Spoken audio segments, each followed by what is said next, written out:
Hi everybody, my name is Anthony and I'm one of the studio librarians here at the Sachem Public Library. Today we're going to do a quick video on building your do-it-yourself fall centerpiece. Okay, so we're going to start with the things that are included in your kit. So over here we have the four pieces that are going to make the sides of your wooden frame. Back here we have the bottom of your wooden frame. Now the only thing that's going to be a little bit different about my sample, I'm just using a thin piece of plywood because it's a scrap we had around, but your kit will actually include another piece of wood kind of like this with the dimensions of this piece of plywood. So you will not have this, you'll have a piece that looks more like this, a little better quality wood. Moving over a little bit, you'll have nails to put your kit together. You'll have paintbrushes to put some paint on your mason jar. And of course, since we have paintbrushes, we're going to need the paint. You're going to have 3 to 4 different colors of acrylic paint included in your kit. Now, these are little bottles that we had around included in your kit. They will be in tiny little refillable jars, but you will have the acrylic paint included. Over here, we're going to include a piece of sandpaper. One, if there's any rough edges on any of the pieces of wood we give you, you guys can just knock them off and smooth it out a little bit. But the main reason is to distress the mason jars, which we'll go over that process a little bit later in the videos. And the last thing that's included in your kit are the mason jars. So you're going to get 3 complete mason jars as part of your kit. Now, that was everything that was included. There are a few things that are not included. One you're going to need, and the others are kind of optional. So we have the hammer to hammer in the nails. If you have a smaller hammer, that's just fine. Just need something to knock those nails in. Now, these are more optional, so while you're building your kit, the nails will hold it together, but if you want it to be a whole lot stronger, you can use any wood glue before you nail them in to keep it all together. And it is absolutely your choice, but your wooden frame, you can paint, you can stain, you can leave as natural wood. In this case, we may go ahead and stain ours. So I just took out some stain, just as an example of what you could do. Okay, we're going to get started by assembling our wooden frame. So for now, you're going to grab three pieces. You're going to grab 2 short ones, and you're going to grab one of the long pieces. Now, I'm going to put the 2 short pieces up like this. And I'm going to kind of get a rough idea of what this looks like. You can kind of see how I'm lining up the edges. Now, one side I'm using for support, and the other side I'm going to be nailing in there. So the side we're going to be nailing in is the one that's going to be crucial, that you want to keep it nice and even and make sure all the edges are lined up, because that's going to help quite a bit when we go to put the bottom on. We'll make sure it's all nice and straight. So we're going to grab a couple of nails for that side. Now, real quickly, I know it was optional, like I said before, but if you wanted to use a little wood glue, you could put some here, and you can put some on here before you go and nail it down. So now that I picked my piece up, I'm going to go over it, make sure it works. Now, we pre-drilled these kits for you, so it would be real easy. You can just push the nail down until it stops, then keep your hand well away from where you're going to be using the hammer, and just gently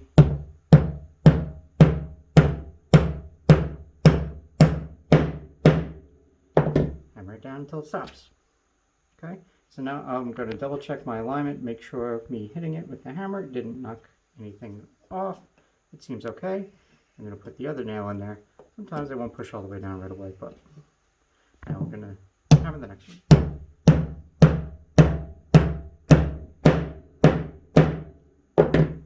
Now we're going to try to avoid what I did and hit the frame coming down, just so we don't have any wood nicks. You had that piece of sandpaper. If you wanted to clean that up, you could just run the sandpaper over it a few times, and it'll get rid of most of that little whack. You won't see it if you paint or stain it. So now I got one side in. I'm going to go and do the other. Okay, got both my nails in. Everything's still lined up. I'm going to hold it down, keep my hand away from where the hammer is going to be hitting.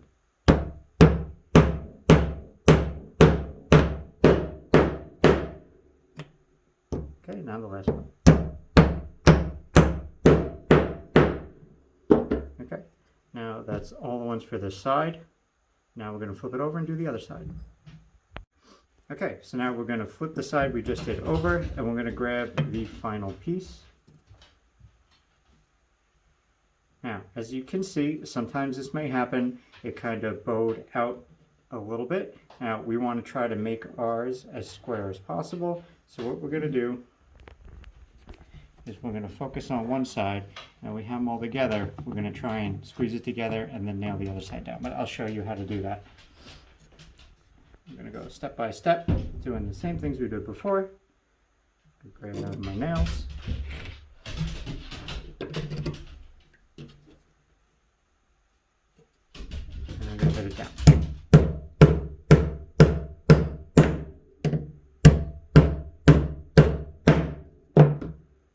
Okay. Now, this was what I was talking about before. This may not always happen, but just in case it happens to you, there are a couple of ways to solve it. The help of somebody else to kind of help you keep it square while you slowly hammer it in, of course, watching their hands. Or if you have access to a wood clamp, or anyone, you could borrow a clamp or something like that to pull the sides in, that would be really handy. You could also come down and kind of shift it like this, whichever way is easier for you to get it back into shape.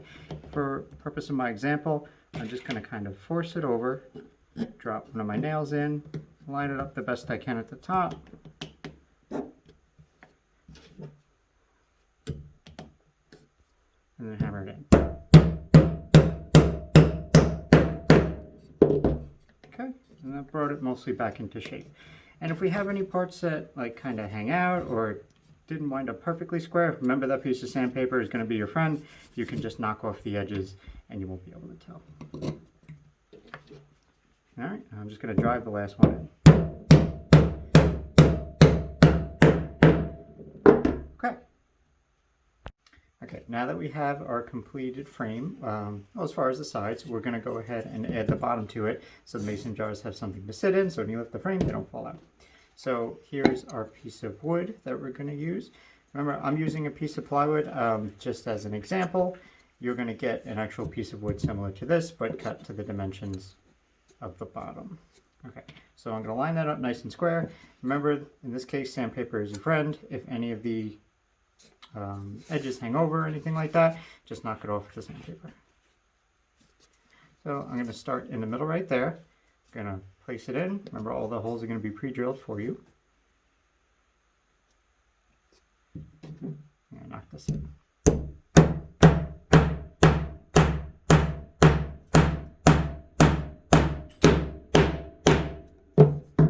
Okay. Now, even though that's in there, I could still kind of shimmy it back and forth a little bit to get close to a final fit as I can. Okay.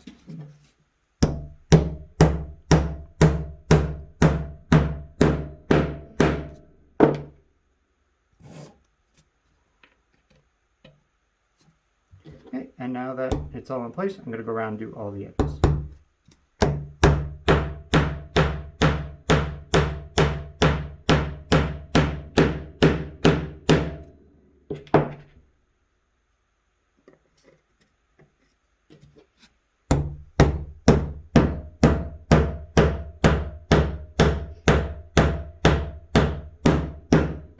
Okay, now we have a completed wooden frame. Just one little bit of advice, if you're going to put this on a kitchen table, a dining room table, anything like that, I would recommend putting felt or foam or little furniture sliders that stick on underneath it, just to protect the table surface, because you will have metal nails under there and it will be wood, it could slide back and forth. So just to protect whatever table you're putting on, just a little tip. Okay, now that we have our completed wooden frame, I just put our 3 mason jars in here to kind of mock it up. Now before we go any further, we're going to either paint or stain the wood frame, depending on what you want to do. You could leave it natural, but if you want to paint or stain it, now is the time to go take care of that, and then put it aside while we move on to the next part, which is preparing our mason jars and painting them. Okay, so we have our 3 mason jars here, and we're going to prepare them for painting. So all we have to really do for that is to unscrew the lids and the tops and kind of put them aside for a little bit. I recommend just washing the mason jars just to get any oils or anything off that before we start painting. It just helps paint stick better. You're going to have a few colors of acrylic paint inside your kit. You can pour them out onto a paper plate, whatever you're comfortable with putting them on, and then you can paint each of these mason jars with a different color. You can use the same color, you can use your own paint if you have different colors you want to use at home. That's completely up to you. The only thing with acrylic paint on this glass, it may take a couple to 3 coats of paint and let it dry very well in between before you do it. Okay, so I'm going to go paint my mason jars and then we'll be back for the next step. Okay, so now we have a mason jar that's all painted and dry, and we're going to grab a small piece of our sandpaper that was in your kit. I'm going to just pick up the mason jar and I'm going to start lightly distressing it. So you put the sandpaper around your finger, and all you're aiming to do is kind of aim for the high spots of the jar, and we'll start with that. Okay, so you're just going to do little tiny passes, just looking to nick the top. Always start light, and then you can go back and add more for whatever effect you're going for.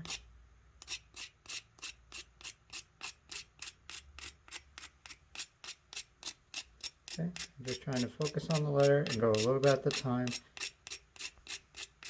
And as you go it along, you can pick the high spots, and then if you want to hit like the bottom spot where a mason jar would normally wear, you can go around and nick those areas too. And all you do is basically this process going over all of your mason jars. Alright everybody, so here's the finished product. I just went with a stain on the side of my wood frame, and then I used the acrylic colors that will be included in your kit. Just to give it a little added decoration, my wife helped me out and rearranged some flowers in the top of the mason jars. So I hope you guys enjoyed following along with this video. Please feel free to send along any pictures of your completed project. I'll put an email address that'll pop up in the video down below. You can send us pictures of any of your finished projects. Again, thank you for watching. Thank you for signing up for a studio program, and hopefully we'll see you soon. Have a good one.